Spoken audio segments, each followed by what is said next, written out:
So moving abroad won't make you rich if you bring your same broke mindset with you. You can switch countries, switch currencies, even switch time zones, but if your habits don't change, your bank balance won't either. So everyone says it's cheaper overseas, and yeah, the rent might be half, but somehow people still end up broke, just with better Instagram pictures.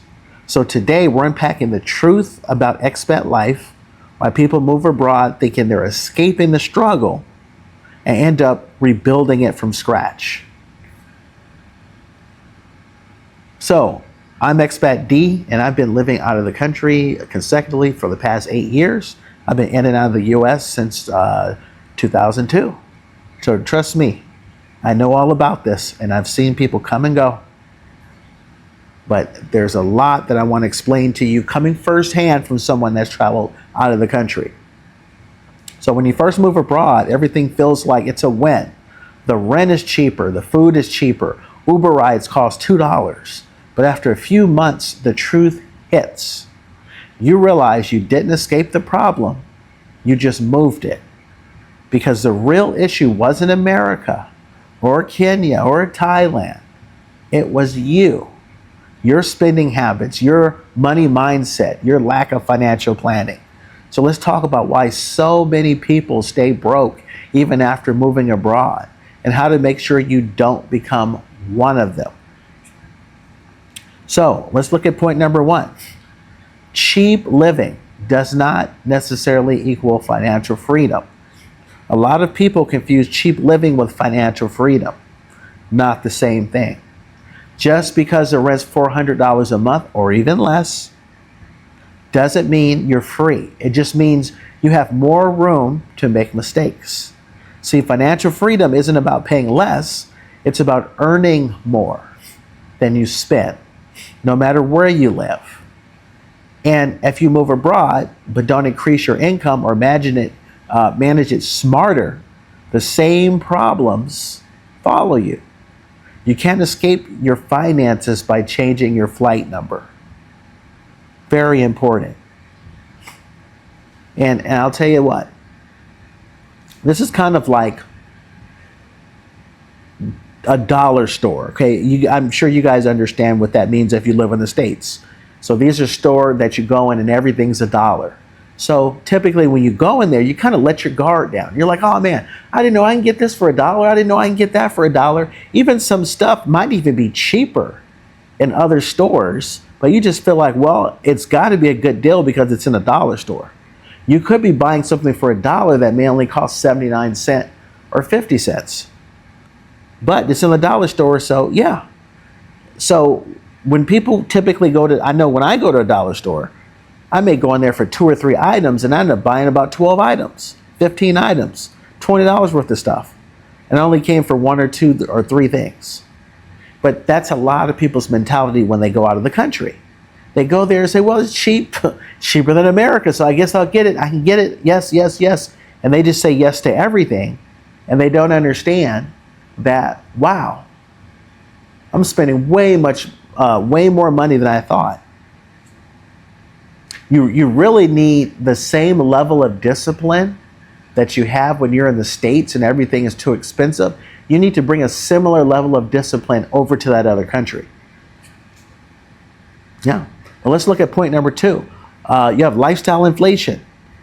People may move abroad and then they start living like influencers. So suddenly every weekend is a beach trip. Every meal is a restaurant. Every night, it's a rooftop party. Bro, that's not freedom. That's financial suicide with better scenery. So when you get to a cheaper country, the temptation is to splurge because everything feels affordable. With those small splurges every day, they add up fast. The same way you can go broke in LA, you can go broke in Thailand or Nairobi, Bangkok, Lagos, all these different places if you don't stay disciplined. Yeah. Let's look at the next point. No plan for income. This is the biggest one. People move abroad thinking that they'll figure it out when they get there. No, you can't. You can't freestyle your way into financial stability. The smartest expats build income streams before they land. They get remote work, freelance gigs, digital products, something. Because living cheap is cool until your money runs out and now you're stuck in a new country with no backup plan. Freedom requires income. Cheap living just buys you time. And something you got to keep in mind, a lot of people really have a problem transitioning from vacation lifestyle to I'm living here. And that vacation lifestyle, oh my goodness. They just, you have all this temptation because everything around you is cheap. And you want to just enjoy and enjoy and enjoy. What you may want to do is set aside a separate budget, maybe in the beginning, and only spend from that pot. And say, this is my vacation mode. Because, initially when you first get to a country, you're excited. You're excited. And you may want a separate fund just to vacation. Just get it out of your system. Because you're going to have to if you make it there, you're eventually going to have to make a transition into its similar discipline that you had in your previous environment. You still have to manage your money. You still have to say no to certain things. You can't just go in this new environment and just say yes to everything and think you're not going to blow it all at the end. So it may help you just have a separate fund, just a vacation. And something else to consider is that, hey, when people are around you, they will milk you dry in these other countries. They will milk you dry, asking for stuff, asking for favors, acting like they're your friend, and as soon as your money runs out, they're gone. They're off to the next person, running the same game. So you have to learn also how to say no and see who your real friends are. So point number 4, Western spending habits in a non-Western economy. So here's another trap, bringing your Western spending habits to a developing country. You start buying imported foods, ordering Amazon packages, and Ubering everywhere. So basically, you're living like you never left America. You're just paying for it in a different country. Okay, you may have moved abroad to simplify your life, not to create your old one. If you want to build wealth abroad, you need to adapt, eat local, shop smart, and embrace the culture. That's how you win. Something I want to bring up about this point, however, you really have to ask yourself a question. What type of lifestyle you really realistically want to live? And this is why I say that. I made the mistake early on overestimating myself. And I'm thinking like, okay, I want to move abroad. I want to learn another language. I want to live with the locals, see if I can make it off a couple dollars a day. I don't need this. I don't need that. I'm this super minimalist. And the truth is I'm not, and sometimes when you're fed up with the States and you're frustrated, you tend to exaggerate certain things about yourself. And man, I would trade this all in, man, just to live in a hut somewhere and just be happy. And that don't mean that just because you chose to live in a hut that you're going to be happy. All your problems are just not going to disappear because you chose to live in a hut. So the reality is, you have to also be honest with yourself. The environment that I'm in, it's a nice balance. I do live a pretty Western lifestyle. You know what I'm saying? Like I when I enjoy myself, man, I go out to eat, man, I might go to Applebee's, Chili's, Cheesecake Factory. You know what I mean? It's like, it's really the same stuff I do in the States. But I do also get that, I have a good balance of my Western lifestyle and my international lifestyle.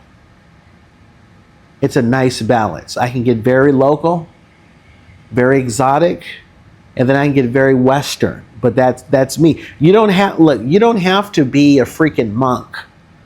You know what I mean? You don't have to. You don't have to like be freaking eat, pray, love. You know what I mean? Like just because you left the country doesn't mean like you need to like grow dreads and be like a super Rasta or a monk or some something like that. You don't have to be that. You just may just like being in a different environment.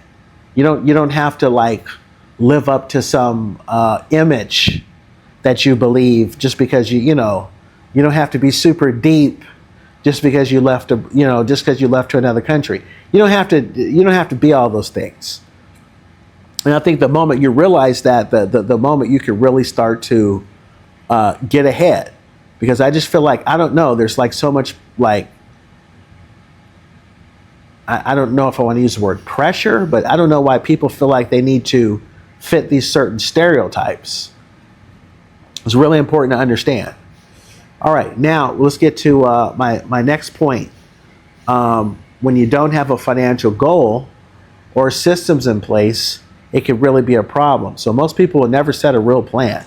They just say, I'm moving to live cheap. Okay, but then what?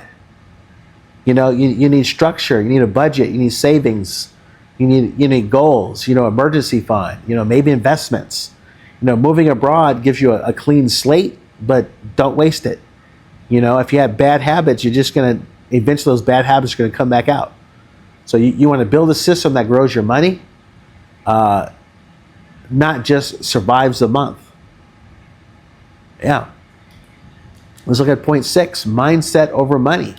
So the truth is, money problems are often mindset problems. If you believe you're always one paycheck from being broke, that's exactly how you live, no matter what the currency is. So changing countries won't fix emotional spending, lack of discipline or fear of investing. The key isn't a new country, it's a new mindset. So when your mindset changes, your money follows. Yeah. So, I'm just going to say this in closing. Look, I'm not here to discourage you from moving abroad. I'm proof it could change your life. But I want you to understand something. Moving abroad doesn't magically fix financial irresponsibility. It just exposes it. The real freedom isn't living cheap, it's living smart. So if you're planning to move abroad, do it with intention, do it with a plan, and most importantly, do it with the right mindset. Because a broke mindset can't survive anywhere, not in America, not in Africa, not anywhere. Yeah. So that's all I got for you. I'm Expat D. If you made it to the end of the video, thanks a lot for joining me. Like, share, subscribe. Let's get this channel to grow. And I will see you in the next video.